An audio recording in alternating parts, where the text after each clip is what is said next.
धोखेबाज चीन के कायराना हरकत थमने का नाम नहीं ले रही है। पहले लद्दाख की गलवान घाटी में हमारे सैनिकों पर पीछे से हमला किया, लेकिन अब जो हरकत चाइना ने की है उसे सुनकर आपको और भी ज्यादा गुस्सा आएगा। दरअसल मध्य प्रदेश के बालाघाट में एक चीनी कंपनी से भारतीय मजदूरों को निकाला गया है, ये कहकर कि अभी कोरोना का खतरा है। लद्दाख में सीमा पर चीन की काली करतूत के बाद देश भर में माहौल गरमाया हुआ है।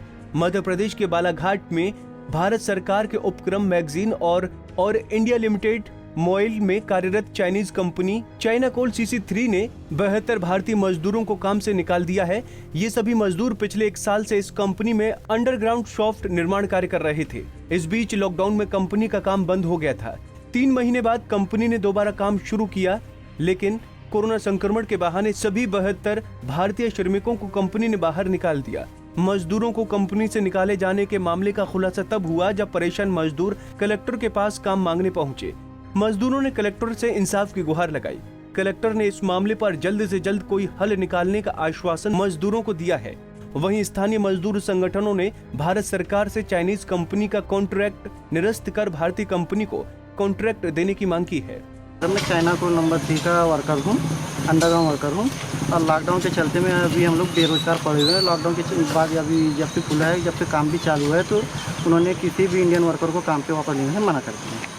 क्या कह रही चाइनीज़ कंपनी, क्यों इंडिया जा रहा था? वो लोग का कहना यही है कि जितने बार भी जाओ तो वो लोग यही कहते हैं जब तक हमको ऊपर से परमिशन नहीं आएगी, जब तक हम इंडियन वर्करों के साथ काम नहीं करेंगे। तो ये लोग कोरोना वो बताना सब बोलते हैं। वो लोग बोलते हैं कि अगर तुम्हारे साथ हम काम करते तो यहाँ से तुम खुले से आते हो तो कोरोना होने का डर है, यही कारण बताते हैं।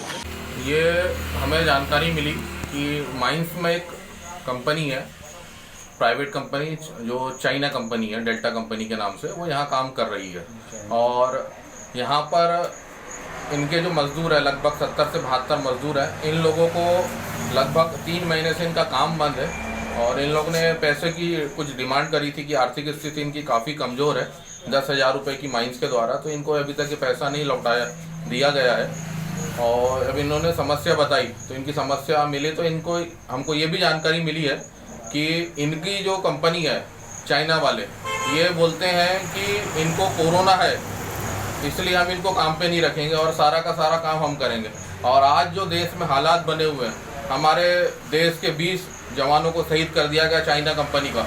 हम ये मांग चाहते हैं कि ऐसी कंपनी का ठेका ही रद्द किया जाए और इस कंपनी को यहाँ से बाहर किया जाए जिले से, और यहाँ की इंडियन कंपनी को काम मिले। ये सूचना प्राप्त हुई है कि कुछ एक कंपनी जो कि मोइल कॉन्ट्रैक्टर है, उसने कुछ लोगों को काम से बाहर किया है। उसका कारण क्या है ये अभी तक उसमें स्पष्ट नहीं है। ये सूचना जो कि कल ही प्राप्त हुई है, तो इसमें एक बार कंपनी के प्रबंधन को बुला करके उनसे चर्चा की जाएगी, कारण क्या वो जाना जाएगा और जो भी आवश्यक कार्रवाई है उसका अनुरूप की जाएगी। बता दें कि मोइल भारत सरकार की लघु रत्न कंपनी है। ये मैगजीन खनन करती है। कंपनी के मैगजीन खनन कार्य में चीनी कंपनी भी कार्यरत है। भारत सरकार के उपक्रम मोइल लिमिटेड में चाइनीज कंपनी 250 करोड़ की लागत से काम कर रही है। इसी चीनी कंपनी ने 72 मजदूरों को कंपनी से बाहर का रास्ता दिखाया है। चीनी कंपनी द्वारा मजदूरों को काम से निकाले जाने के बाद से मामला गरमाता जा रहा है। मजदूर यूनियन का कहना है कि ये कंपनी हम पर अत्याचार कर रही है, जिसे बर्दाश्त नहीं किया जाएगा। पंजाब केसरी टीवी के लिए बालाघाट से हरीश लिलहारे की रिपोर्ट।